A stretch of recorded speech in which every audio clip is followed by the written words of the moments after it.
இரத்த சர்க்கரை கட்டுப்பாட்டுக்கு 5 காய்கறிகள். நம்மள பல பேர் என்ன நினைக்கிறோம்னா, சர்க்கரை நோய் வந்துச்சா இனிப்பு சாப்பிடுறத நிப்பாட்டிடுவோம், அப்ப இரத்த சர்க்கரை கண்ட்ரோல் ஆயிரும் நினைக்கிறோம். ஆனா இது உண்மையான்னு கேட்டீங்கன்னா இல்லை. இனிப்பு இல்ல, எந்த உணவையுமே சாப்பிடலைன்னா கூட ரத்தத்துல சர்க்கரை அதிகமா இருக்கிறதுக்கு ஒரு வாய்ப்பு இருக்கு. ஆனா இத ஒரு 5 காய்கறிகளால கட்டுப்படுத்த முடியும் அப்படின்னு நான் சொன்னா ஆச்சரியமா இருக்கா? இத பத்தி இந்த வீடியோல பார்க்க போறதுனால ஸ்கிப் பண்ணாம இந்த வீடியோவை பாருங்க. என் பேர் டாக்டர் ராஜ்குமார். நான் தேனியில கடந்த 20 வருடங்களாக 50,000க்கும் மேற்பட்ட சர்க்கரை நோயாளிகளுக்கு சிகிச்சை அளித்து வரும் நலம் ஹாஸ்பிட்டலின் தலைமை மருத்துவர். நான் ஏற்கனவே சொன்ன மாதிரி காய்கறிகளால ரத்த சர்க்கரையை கட்டுப்படுத்த முடியும் அப்படின்னு சொல்றதுல ஒரு சயின்ஸ் இருக்கு. ஒரு உதாரணத்தை பார்ப்போம். இப்ப இந்த கார், பைக் இது எல்லாத்தையும் நம்ம சர்க்கரைன்னு நினைச்சுக்குவோம். அதே மாதிரி அந்த டிராபிக் போலீஸ் பர்சனல்ல இன்சுலினா நினைச்சுக்குவோம். ஒரு குறிப்பிட்ட நேரத்துல ஒரு 40-50 வண்டி அந்த ரோட்ல போற வரைக்கும் அந்த போலீஸ் காரால டிராபிக்கை ஈஸியா கட்டுப்படுத்த முடியும். ஆனா அதே வண்டி 100-150 ஆயிடுச்சுன்னு வச்சுக்கோங்க, அவரால் கட்டுப்படுத்த முடியாத ஒரு நிலைமையா ஆயிரும். இது மாதிரி தான் ரத்தத்துல சர்க்கரை கட்டுப்பாட்டுக்குள்ள இருக்கிற வரைக்கும் இன்சுலினால நல்லா வேலை செய்ய முடியும். ஆனா இந்த சர்க்கரை ஒரு அளவை தாண்டறப்ப அந்த இன்சுலினால சரியா வேலை செய்ய முடியாத ஒரு நிலை வந்துடும். இதை இன்சுலின் ரெசிஸ்டன்ஸ் அப்படின்னு சொல்றோம். இப்படி ஒரு போலீஸால சமாளிக்க முடியாம ஒரு டிராபிக் ஜாம் ஆகுதோ, அதே மாதிரி இன்சுலினால கட்டுப்படுத்த முடியாம ஹைப்பர் கிளைசிமிக் கிரைசிஸ், அதாவது அபாய சர்க்கரை நிலை ஏற்பட்டுருது. அதே ரோட்ல டிராபிக் மெதுவா போறதுக்கு டிவைடர் வச்சாங்கன்னு வச்சுக்கோங்க. டிவைடர் சின்ன சின்ன இரும்பு தடுப்புகள், டிராபிக் ஸ்லோவா போறதுனால அவரால் அந்த டிராபிக்கை கண்ட்ரோல் பண்ண முடியும். அதே மாதிரி காய்கறிகள் நம்ம உடம்புல டிவைடரா வேலை செஞ்சு எப்படி ரத்த சர்க்கரை அதிகமாகாம தடுக்குது அப்படிங்கறத பாக்குறதுக்கு முன்னாடி முதல் பாயிண்ட், ரொம்ப வேகமா சாப்பிடுறது. மனிதனோட மூளையில ஹிப்போகாம்பஸ் அப்படின்னு ஒரு இடத்துல செட்டைட்டி சென்டர் அப்படின்னு ஒரு உறுப்பு இருக்கு. நம்ம சாப்பிடுற உணவு போதும் அப்படின்னு சொல்லக்கூடிய உறுப்பு இது. நம்ம சாப்பிட ஆரம்பிச்சு 10 நிமிஷம் கழிச்சு தான் இந்த உறுப்பு வேலை செய்யும். உதாரணத்துக்கு நீங்க இட்லி சாப்பிட ஆரம்பிச்சிருக்கீங்கன்னு வச்சுக்கோங்க. இந்த செட்டைட்டி சென்டர் 10 நிமிஷம் கழிச்சு சொல்லும் சாப்பிட்டது போதும் அப்படின்னு. அப்ப 10 நிமிஷத்துல நீங்க 10 இட்லியும் சாப்பிட்டுருக்கலாம். ஒரு இட்லி ஸ்லோவா சாப்பிட்டா அதுவே உங்களுக்கு போதுமானதா இருக்கும். அப்ப ஸ்லோவா சாப்பிடுறது ரொம்ப முக்கியமான ஒரு விஷயம். அதுக்கடுத்து நம்ம சாப்பிடுற உணவோட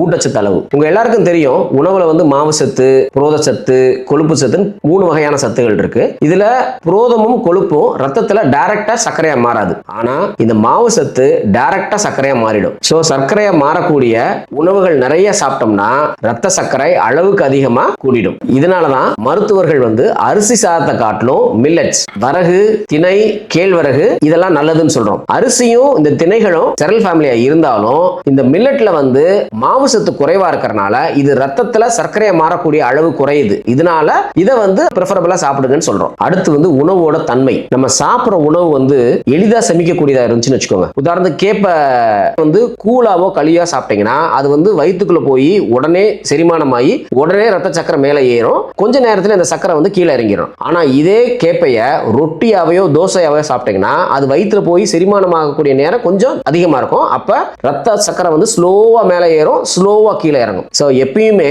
உடம்புல இருக்கக்கூடிய உறுப்புகள், குறிப்பா நரம்புகளுக்கு ரத்த சக்கரை ஸ்லோவா ஏறணும், ஸ்லோவா இறங்கணும். அதுதான் அதுக்கு நல்லது. நான் இந்த வீடியோட ஆரம்பத்தில் சொன்னேன், எந்த உணவுமே சாப்பிடலைனா கூட ரத்தத்துல சர்க்கரை அதிகரிக்க வாய்ப்பு இருக்கு. ஏன் அப்படின்னு பார்த்தோம்னா அதற்கான காரணம் மன அழுத்தமும் தூக்கமின்மையும். இதெல்லாம் என்ன செய்யுதுன்னா உடம்புல ஸ்ட்ரெஸ் ஹார்மோன்ஸ் அப்படின்னு சொல்லுவோம். கார்டிசோல், அட்ரினலின் அப்படிங்கிற ஹார்மோன். இந்த ஹார்மோன் என்ன செய்யும்னா நம்ம உடம்புல உணவே இல்லாத சமயத்துக்காக ரிசர்வ்ல கல்லீரல குளுக்கோஸ் ஸ்டோர் பண்ணி வச்சிருப்போம். இந்த ஸ்ட்ரெஸ் ஹார்மோன்ஸ் கல்லீரல போய் அந்த குளுக்கோஸை வெளியே தள்ளி விட்டுரும். அதே மாதிரி உடம்புல இருக்கக்கூடிய இன்சுலினோட செயல்திறனையும் கம்மி பண்ணிடும். சோ இது ரெண்டு செய்யறதுனால இந்த ஹார்மோன்களால நம்மளோட ரத்த சர்க்கரை அதிகரிக்கும். அப்ப மனதை அமைதியா வச்சிருக்கிறதும் நல்லா தூங்குறதும் ரத்த சர்க்கரைக்கு ரொம்ப முக்கியமான ஒரு விஷயம். ஒரு சராசரி மனிதன் ஒரு நாளைக்கு எவ்வளவு நேரம் தூங்கணும், தூக்கம் எப்படி இருக்கணும், இது குறித்து உங்களுடைய சந்தேகங்கள் இருந்துச்சுன்னா கீழே இருக்கிற கமெண்ட் பாக்ஸ்ல கமெண்ட் பண்ணுங்க. உங்களுடைய சந்தேகங்களை நாங்க தீர்த்து வைக்கிறோம். மேல என்ன பார்த்தோம்? ரத்த சர்க்கரை அதிகரிக்கிறதுக்கான 3 காரணங்கள். 1, மெதுவா சாப்பிடணும். 2வது, மாவு சத்து குறைவா இருக்கக்கூடிய உணவுகள் சாப்பிடணும். 3வது வேகமா செரிமானம் ஆகக்கூடிய உணவை தவிர்க்கணும். அடுத்து சொல்ல போற இந்த 5 வகை காய்கறிகள் எப்படி ரத்த சர்க்கரையை கட்டுப்படுத்துதுன்னா, இந்த காய்கறிகளில் இருக்கக்கூடிய அதிகமான நார் சத்து உணவு செரிமானம் ஆகிறத ஸ்லோவாக்கிறது. ஒரு மனிதனுக்கு ஒரு நாளைக்கு குறைஞ்சது 25 கிராமுக்கு மேல நார் சத்து தேவை. இந்த நார் சத்து செரிமானமாகக்கூடிய வேகத்தை குறைக்கிறது மட்டும் இல்லாம வயிற்றை ஃபுல்லாக்கி பசியும் அடக்கிடும். இது மட்டும் இல்லாம இந்த நார் சத்து இன்னொன்னு என்ன செய்யும்னா மலச்சிக்கலும் ஏற்படாம தடுத்துரும். ஆக மொத்தம் இந்த காய்கறியில் இருக்கக்கூடிய நார் சத்து பசி அடக்குது, மலச்சிக்கலை தவிர்க்குது, உணவு செரிமானமாகக்கூடிய வேகத்தையும் குறைக்குது. எப்படி காய்கறிகள் ரத்த சர்க்கரையை கட்டுப்படுத்தும் அப்படிங்கிறதுக்கு ஒரு ஹாஸ்பிட்டல் நடந்த ஒரு சம்பவத்தை சொல்றேன். ஒரு 8 மாசத்துக்கு முன்னாடி ஒரு 45 வயசு இருக்க ஒருத்தர் ஒரு ஃபினான்ஸ் கம்பெனி வச்சிருந்தாரு. அவர் அப்பதான் புதுசா நம்ம ஹாஸ்பிட்டலுக்கு வர்றாரு. அவர் என்ன சொன்னாருன்னா, நான் வந்து கரெக்டா மாத்திரை சாப்பிட்றேன், நான் இன்சுலினும் போடுறேன், ஆனா என்னுடைய சக்கரை வந்து வெறும் வயித்துல பாத்தீங்கன்னா 300 இருக்கு, சாப்பிட்ட பிறகு 400 இருக்கு, நான் என்ன செஞ்சாலும் எனக்கு குறையவே மாட்டேங்குது அப்படின்னு சொல்லிட்டு வந்தாரு. சார் நான் ஏற்கனவே சொல்லியிருக்கேன் உங்களுக்கு, மருத்துவ சிகிச்சையில வரலாறு கேட்கறது, அதாவது மெடிக்கல் ஹிஸ்டரி டேக்கிங் வந்து ரொம்ப முக்கியமான ஒரு விஷயம். ஸோ இந்த பேஷண்ட்டுக்கும் அவருடைய மருத்துவ வரலாறு கேட்கிறப்ப அவர் என்ன சாப்பிட்டாரு அப்படிங்கிறத வச்சு கேட்டோம். அவர் என்ன சொன்னாருன்னா, அவர் காலையில வந்து 10-10:30 மணிக்கு எந்திரிப்பாராம். எந்திரிச்சு 11 மணிக்கு காலை சாப்பாடு, அந்த காலை சாப்பாட்டுக்கு என்ன சாப்பிடுவாரான்னா சாதத்தையும் 5 தடவை, சாம்பாருக்கு ஒரு தடவை, குழம்புக்கு ஒரு தடவை, ரசத்துக்கு ஒரு தடவை, மோருக்கு ஒரு தடவை வச்சு சாப்பிடுவாராம். காய்கறி சாப்பிட மாட்டேன் சார், காய்கறி சாப்பிட்டா எனக்கு வயிறு பொறுமிடும், அதனால நான் காய்கறி சாப்பிட மாட்டேன் அப்படின்னாரு. அதுக்கப்புறம் ஆஃபீஸ்க்கு போயிடுவாராம். காலையில் இவ்வளோ ஹெவியாக சாப்பிட்றனால மத்தியானம் பசிக்காதான், ஆனால் சாயந்தரம் வந்து ஒரு சமோசா சாப்பிடுவேன், இல்லை இட்லி சாப்பிடுவேன் சார், ஆனால் காஃபிக்கோ டீக்கோ சுகரே சேர்த்துக்க மாட்டேன் அப்படின்னு பெருமையாக சொன்னார். அதுக்கப்புறம் அவர் வேலையெல்லாம் முடிக்கிறப்ப நைட்டு 11 மணி ஆயிருமா.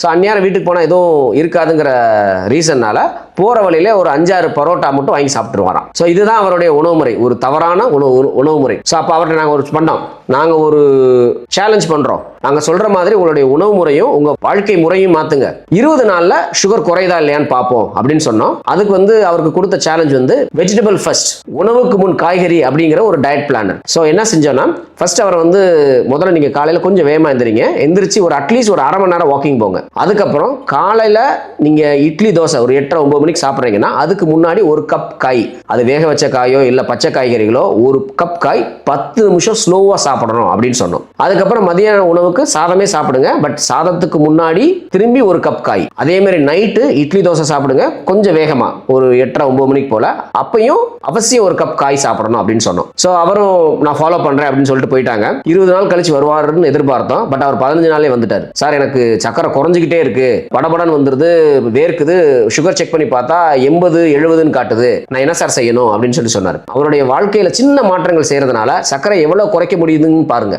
இதன் மூலம் இன்னைக்கு அந்த பேஷண்ட்டுக்கு சுகர் கண்ட்ரோலா இருக்கிறது மட்டும் இல்லாம அவர் இன்சுலினே நிப்பாட்டிட்டோம். இதுல இருந்து தெரியுதா? இப்ப ரத்த சர்க்கரையை கட்டுப்படுத்தக்கூடிய அந்த 5 காய்கறிகள் பத்தி பார்ப்போம். முதல் காய்கறி பாகற்காயில சாரண்டின் அப்படின்னு ஒரு கெமிக்கல் இருக்கு. இதுவும் நார் சத்தும் சேர்ந்து ரத்த சர்க்கரை அதிகரிக்கிறத தடுக்கும். ரெண்டாவது வந்து கீரை வகைகள், அதிலும் குறிப்பா முருங்கைக்கீரை, இதுல இருக்க நார் சத்தும் கெமிக்கல்ஸும் ரத்த சர்க்கரை அதிகரிக்கிறத தடுக்கும். மூன்றாவது வெந்தயம். வெந்தயத்தை நீங்க வந்து முளைக்கட்டியோ இல்ல பவுடராக்கி சாம்பார்லயோ இட்லி பொடியாவோ உபயோகிக்கலாம். இதுவும் ரத்த சர்க்கரை அதிகரிக்கிறத கட்டுப்படுத்தும். நான்காவதா வந்து காலிஃபிளவர், புரோக்கோலி போன்ற காய்கறிகள், இதுல வந்து நார் சத்து ரொம்ப அதிகமா இருக்கும். இதுவும் ரத்த சர்க்கரை கட்டுப்பாட்டுக்கு உதவி செய்யும். ஐந்தாவதா நம்ம வெண்டைக்காய், இதுவும் ரத்த சர்க்கரை கட்டுப்பாட்டுக்கு உதவக்கூடிய ஒரு காய்கறி. இதை தவிர்த்து நிறைய காய்கறிகள் இருக்கு, நார் சத்து அதிகமா இருக்கும், எல்லாமே ரத்த சர்க்கரை கட்டுப்படுத்தக்கூடிய வாய்ப்பு இருந்தாலும் இந்த 5 தான் டாப் 5 காய்கறிகள். கீரையை விட அற்புதமான இரும்பு சத்து மிகுந்த 5 உணவுகள் பத்தி ஃபர்ஸ்ட் கமெண்ட் பாக்ஸ்ல லிங்க் போட்டிருக்கோம், கிளிக் பண்ணி பாருங்க.